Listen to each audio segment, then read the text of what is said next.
안녕하세요. 뜨는 아침 묵상 이성훈 목사입니다. 오늘도 여러분들과 함께 뜨아로 하루를 열고 또 하나님의 말씀을 같이 나눌 수 있게 되어서 얼마나 감사하고 행복한지 모르겠습니다. 9월의 첫날입니다. 오늘도 우리에게 주실 하나님의 말씀 기대하면서 오늘 우리에게 주신 하나님의 말씀 함께 나누어 보겠습니다. 창세기 4장 1절에서 4절까지 말씀입니다.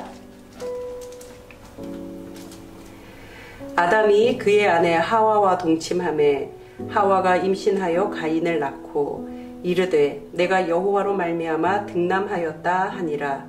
그가 또 가인의 아우 아벨을 낳았는데 아벨은 양치는 자였고 가인은 농사하는 자였더라. 세월이 지난 후에 가인은 땅의 소산으로 제물을 삼아 여호와께 드렸고 아벨은 자기도 양의 첫 새끼와 그 기름으로 드렸더니 여호와께서 아벨과 그의 제물은 받으셨으나. 아멘. 구약 성경을 읽다 보면요, 하나님이 막 질문하시는 장면이 참 많이 나오거든요. 우리가 이미 살펴보았듯이 아담에게도 막 질문하잖아요. 아담아 너 어딨니? 아담아 그 열매 누가 먹으라고 했니? 아담아 누가 벗었다고 말했니? 뭐 등요. 특히 이 욥기를 보면 하나님의 폭풍적인 질문이 욥기 38장에 막 나오잖아요. 네가 바다의 기초를 놓을 때 너 있었냐? 바다의 깊이 너 아니야. 그 넓이 너 아니야. 네가 태에서 나왔을 때 너 있었냐? 물음표 계속 물음표가 나오잖아요. 질문을 한다는 것은 생각하게 하는 거거든요. 그 사람으로 생각하게 하고 또 스스로 답을 찾아가면서 자기가 무슨 생각을 하고 있는지를 말하게 하는 거예요. 또한 질문을 한다는 것은 대화를 한다는 것이잖아요. 대화는 인격과 인격이 만나는 장이거든요. 우리가 아무리 반려견을 좋아하지만 반려견을 딱 놓고 막 대화 안 하잖아요. 그죠? 그냥 쓰다듬고 뭔가 친밀감을 표현하지만 무언가를 주제를 놓고 막 토론을 하거나 이야기를 하지 못한다는 거예요. 사람과 사람만이 가능한데 하나님이 우리에게 질문하시며 대화를 요청하시는 거예요. 그래서 하나님은 우리에게 일방적인 어떤 주장, 그리고 일방적으로 어떤 것을 강요하거나 주입시키시고 그것을 막 강압적으로 생각하게 하시는 그런 분이 아니라는 거예요. 스스로 무언가를 생각하고 판단하고 선택할 수 있도록 하신다는 거죠. 그런데 이런 생각을 해보셨나요? 우리는 왜 질문하지 않을까? 우리는 왜 설교를 들으면서 질문하지 않을까? 우리는 왜 하나님의 말씀을 성경을 읽으면서 쓰면서 질문하지 않을까? 왜 질문을 하면 마치 믿음이 없는 것처럼, 무언가를 의심하는 것처럼, 뭔가 삐딱선 타는 것처럼 그렇게 여길까 하는 거죠. 사도행전 17장에 보면요, 바울과 실라가 전도여행을 가면서 베레아 지방에 머물러요. 그 베레아 지방에 있는 회당으로 들어가서 하나님의 말씀을 전하는데 그 하나님의 말씀을 전할 때 베레아 사람들이 어떻게 반응하는지가 잘 나와 있거든요. 사도행전 17장 11절에는 이렇게 기록해요. 베레아에 있는 사람들은 데살로니가에 있는 사람들보다 더 너그러워서 간절한 마음으로 말씀을 받고, 이것이 중요합니다. 그러한가 하여 날마다 성경을 상고함으로 이렇게 나와요. 여기 중요한 몇 개의 단어들이 나오는데, 먼저 너그럽다라는 말은요, 관대하다라는 뜻도 있지만 이 너그럽다라는 말은 고상하다라는 뜻이 있거든요. 그러니까 고상하다, 고차원적인 것의 생각을 늘 갈망한다라는 뜻이에요. 그러니까 우물안 개구리처럼 그냥 내가 지금 알고 있고 내가 경험한 것 요 테두리 안에 머물러 있지 않다라는 뜻이에요. 두 번째는 간절한이라는 단어가 나오는데 이 간절함은요, 준비되어 있다는 뜻이에요. 열의에 차 있다는 뜻이에요. 그러니까 준비되어서 열의를 품고 있다는 거예요. 뭐에 대해서요? 하나님의 말씀에 대해서. 마지막으로 눈여겨볼 동사가 상고하다라는 말이에요. 이거는 헬라어로 아나크리노라는 말인데 이 아나크리노는요, 실험하다, 판명하다예요. 그러니까 이 베레아 사람들은 하나님의 말씀을 듣고 더 넓게 이해하기 위해서 애를 쓰는 거예요. 준비된 마음으로 열의를 품는 거예요. 또 한 가지, 정말 그러한지를 내 삶 속에 실험해 본다는 거예요. 그 실험해 본 결과를 자기의 삶으로 판명해낸다는 거예요. 기가 막히죠? 여러분, 그런 차원에서 여러분은 성경을 읽으시면서 질문해 보시나요? 설교 들으시면서 그거 왜 그렇지? 정말 그럴까? 이거는 뭐지? 질문해 보시나요? 우리가 다 고백하잖아요. 하나님의 말씀은 생명의 말씀, 진리의 말씀. 하나님의 말씀은 정말 말 그대로 하나님의 능력의 말씀이라고 우리는 믿어 의심치 않잖아요. 그러니까 따져봐야죠. 그러니까 알기 위해서 질문을 해야죠. 그러니까 이것과 무슨 상관이 있는지 따져 물어봐야죠. 제가 답답하고 안타까운 것은 바로 이거예요. 왜 성경, 이 진리의 말씀, 이 확고한 내 생명의 말씀을 내가 따져 묻지 않을까요? 왜 비교하고 분석하고 해석하려고 애쓰지 않을까요? 왜 누군가가 전하는 말씀, 누군가가 말하면 그냥 아멘, 아멘, 아멘 하는 것이 믿음이라고 생각하냐는 말이죠. 그것 또한도 내 마음에 들면 아멘이지만 내 마음에 들지 않으면 노멘 해버리잖아요. 여러분, 하나님 말씀이 궁금하지 않으세요? 누군가의 설교, 누군가의 간증, 누군가의 고백, 중요합니다. 상당히 유익한 부분이 많습니다. 그러나 그것은 메인 디쉬가 아니잖아요. 그것은 에피타이저거나 혹은 디저트에 불과하거든요. 책으로 보자면 그것은 그냥 앞에 이렇게 추천사처럼 나오는 거예요. 그냥 소개한 글. 그리고 이 책을 다 읽고 난 다음에 어떤 소감문 정도, 서평 정도, 그런 거에 불과해요. 하나님의 말씀은 어느 목사님의 하나님, 어느 권사님의 하나님, 어느 영성가의 하나님을 만나는 것이 아니라 나의 하나님, 나의 예수 그리스도를 만나야 하는 거거든요. 그러려면 하나님의 말씀을 어떻게 해야 된다고요? 알아야죠. 알기 위해서 애써야죠. 알고 해석할 수 있어야죠. 이게 저는 너무 안타까운 거예요. 왜 교회를 몇십 년 다녔는데 나는 시편 말씀 너무 좋아해. 시편 1편을 나는 암송하거든요. 나는 시편 23편을 암송하거든요. 왜 거기에 그쳐 계시냐는 거죠. 그렇게 좋아하는 시편, 여러분, 이 시편의 배경이 무엇일까? 이 시편의 언어는 무엇일까? 이 시편은 이 말씀과 이 말씀이 어떤 연관성을 가질까? 이 시편은 어떤 식으로 구전이 되어 와서 이렇게 기록이 되었을까?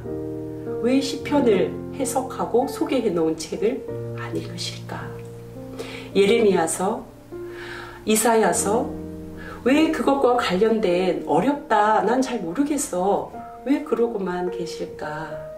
이거 정말 심각한 거 아닐까 하는 생각이 드는 거죠.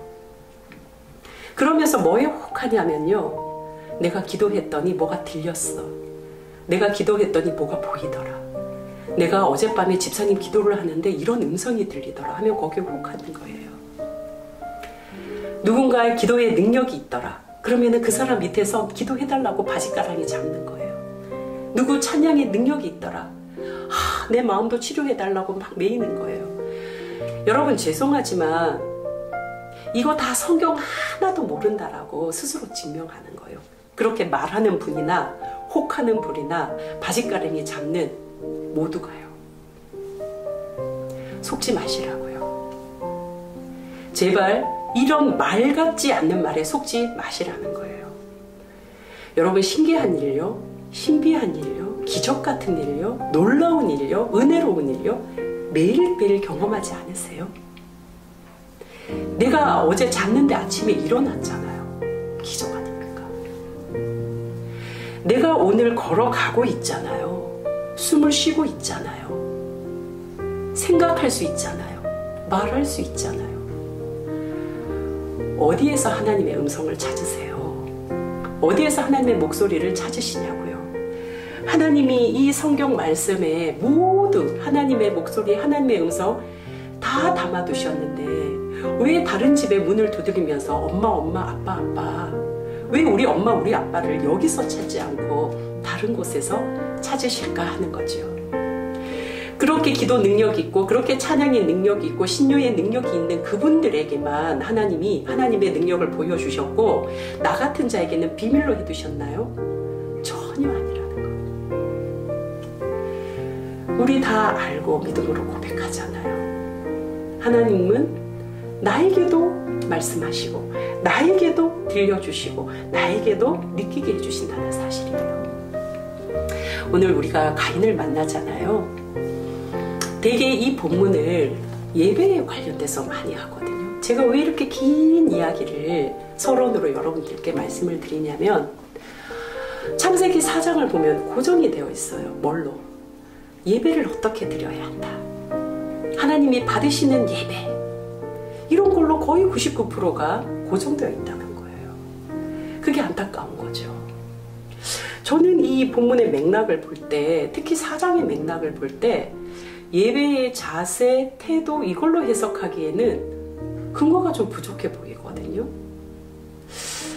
이것을 예배로만 이야기를 할 수 있을까? 근거가 너무 부족한데? 여기에 관련돼서는 우리가 내일 한번 따져보기로 하고요. 오늘은 제가 조금 이 4장을 시작하면서 눈여겨보고 싶은 게 있어요. 뭐냐면 한 가정에 태어난 두 자녀 그리고 서로 다른 분위기, 서로 다른 공기 여기에 눈여겨보고 싶은 거예요. 먼저 4장 1절을 보시면요. 아담과 하와가 동침하여서 임신하고 가인을 낳았다 이렇게 기록하고 있잖아요. 선악과 사건이 일어났죠. 에덴 동산에서 추방당했죠. 그 아담과 하와는 에덴 동산을 쫓겨났고 그로 인해서 큰 상실감, 큰 상처, 큰 아픔에 직면했겠지요. 그런데 그들에게 가죽 옷을 입혀서 이렇게 등더미로 밀어주시던 하나님이 내가 에덴 동산에서만 너희와 함께 있던 것이 아니라 지금도 너희와 함께 있어 하는 것을 보여주셨어요. 무엇으로요? 바로 하와가 임신하는 것으로요. 생명을 가지는 것으로 하나님의 사랑을 확인시켜 주신 거죠. 자, 하와에게 첫 아들이 태어났어요. 그런 상황에서의 첫 아들이라면 짐작되시죠? 얼마나 특별했을까요? 하나님이 우리를 버리지 않으셨어. 하나님이 여전히 우리에게 은혜를 베푸셔서 이 감격이 있단 말이에요. 그래서 성경을 보시면 하와가 이야기를 해요. 가인을 낳고 뭐라고 이야기를 해요? 이르되 내가 여호와로 말미암아 아들을 낳았다 하는 거예요. 여호와로 말미암아 아들을 낳았다.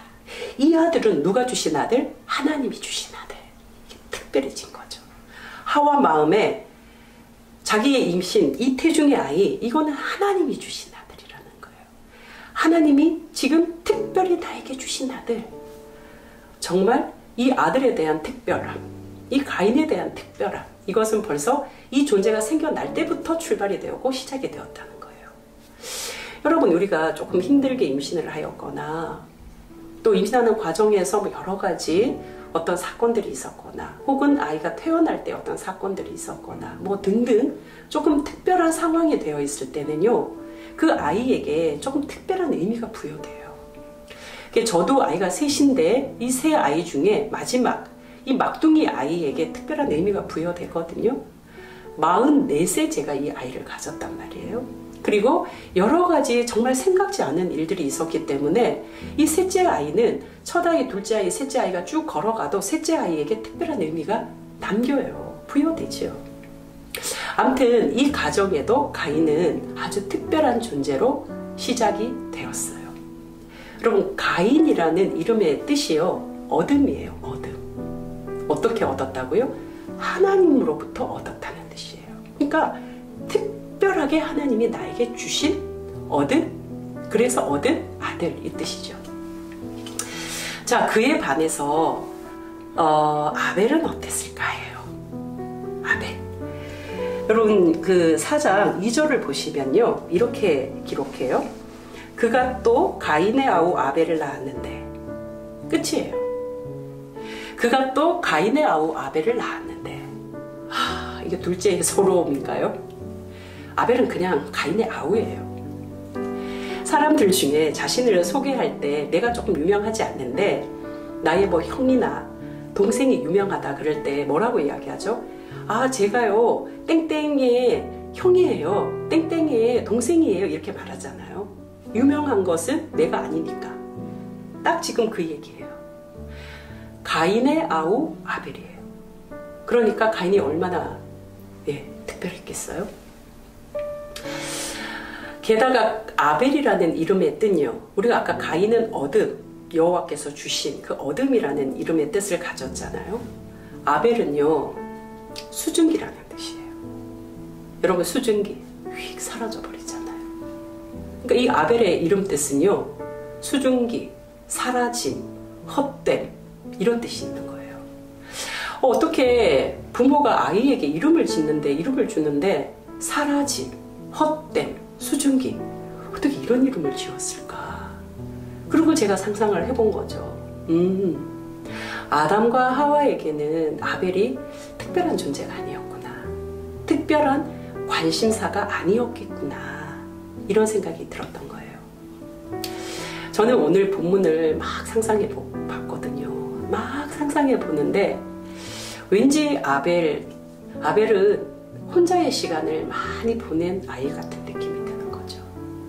혼자 잘 노는 아이, 혼자 많은 시간을 보낸 아이. 형과 이렇게 사이를 보면 글쎄요, 대면대면 했을까요? 별로 취급 안 했을까요?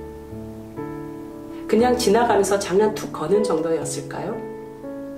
그러면서도 왠지 아벨은 가인의 잔심부름을 많이 하지 않았을까 하는 생각도 들고요. 형이 동생을 돌보는 것이 아니라 마치 동생이 형의 뭔가에 뒷바라지를 할 것 같은 그런 느낌요. 이것은 가인이 나빠서가 아니라, 가인이 뭐 악해서가 아니라 그냥 그런 공기였을 것 같다라는 거죠. 그런 어떤 분위기가 이 가정 속에 흘러갔겠다 하는 거죠. 그러면 이 둘 관계는 어땠을까? 가인과 아벨의 관계 어땠을까요? 어색했을까요? 어느 한쪽이 일방적인 힘을 가지고 한쪽을 좀 이렇게 했을까요? 뒤에 나와 있는 이 성경의 결과들을 보면 조금 짐작이 되잖아요.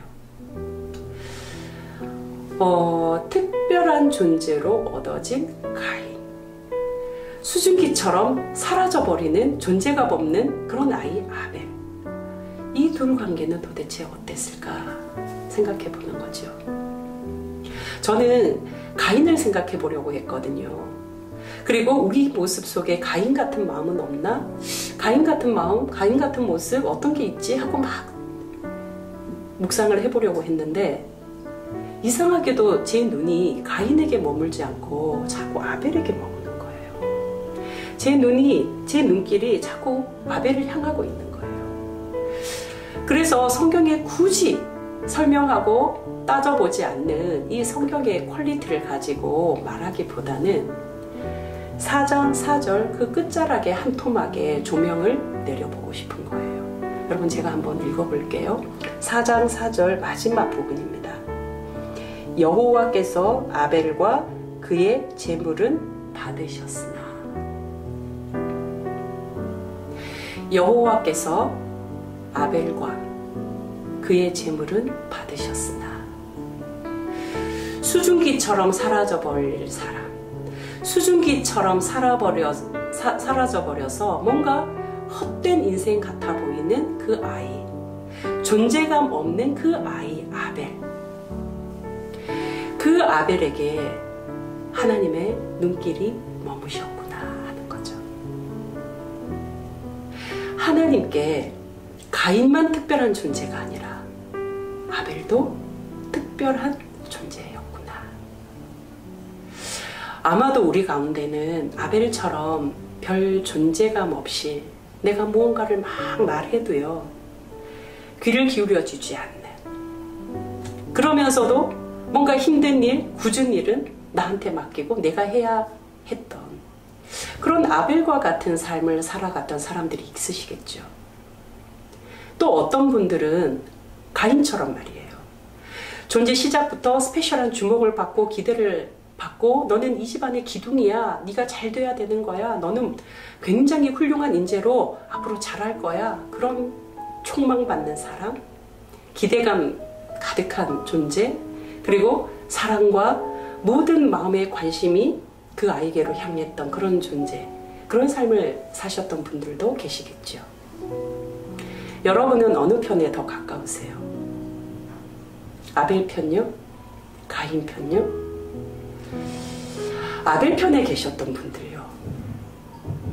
여러분들은 어떤 마음이 마음속에 늘 이렇게 흘러가셨어요? 억울했던 마음들이 있으세요? 쓸쓸하고 외로웠던 마음이 크세요? 뭔가 내 마음을 알아주지 않을 것 같아서 늘 속으로 속앓이하면서 남몰래 눈물을 흘리셨어요? 여러분, 우리 모두는 다 그런 것 같습니다. 내 입장만 생각하다 보니까 내 입장, 내 기준에 그냥 내가 먹는 과일 한 조각이 어떤 의미인지 미처 생각하지 못할 수 있는 것 같아요. 그래서 그것이 누군가의 상처가 되고 아픔이 되고 고통이 되고 힘듦이 된다는 거 미처 생각하지 못할 때가 많은 거죠. 그렇게 지내오다 보니까 자기 안에 늘 억울함과 슬픔과 외로움이 스며드는 거죠. 저는 이 부분을 조금 더 주목하고 싶었습니다.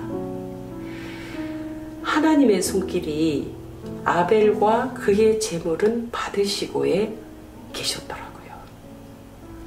사랑하는 뜨아 가족 여러분, 오늘은 아벨과 그의 제물을 받으신 하나님의 손길을 조금 바라봐 주면 좋겠다 싶습니다. 누군가가 주목하지 않아도 늘 혼자 마치 나 혼자 살아가는 삶처럼 외롭고 힘겨워도, 그래서 어디서부터 어떻게 풀어야 할지 모르는 이 얽혀버리고 꼬여버린 그런 관계망 속에서 답답하고 힘겨운 마음들을 계속 꿀꺽꿀꺽 삼키며 살아가는 그런 사람들, 그런 아벨 같은 사람들, 그런 사람들에게 아벨과 그의 제사는 받아주신 하나님의 손길을 좀 전달했으면 좋겠다 싶은 거죠. 그것이 만약에 여러분들 자신이라면 여러분들 자신에게 하나님의 손길을 좀 느끼게 해주셨으면 좋겠어요. 아벨과 그의 제사를 눈여겨보셨다. 아벨과 그의 제사를 받아주셨다. 가인만 주목한 것이 아니라 아벨도 주목해 주셨다는 거예요. 오늘 하루는 아벨 같은 사람, 그 아벨에게 선물 한 가지를 해주면 참 좋겠다 싶은 거예요. 좀 예쁜 선물요.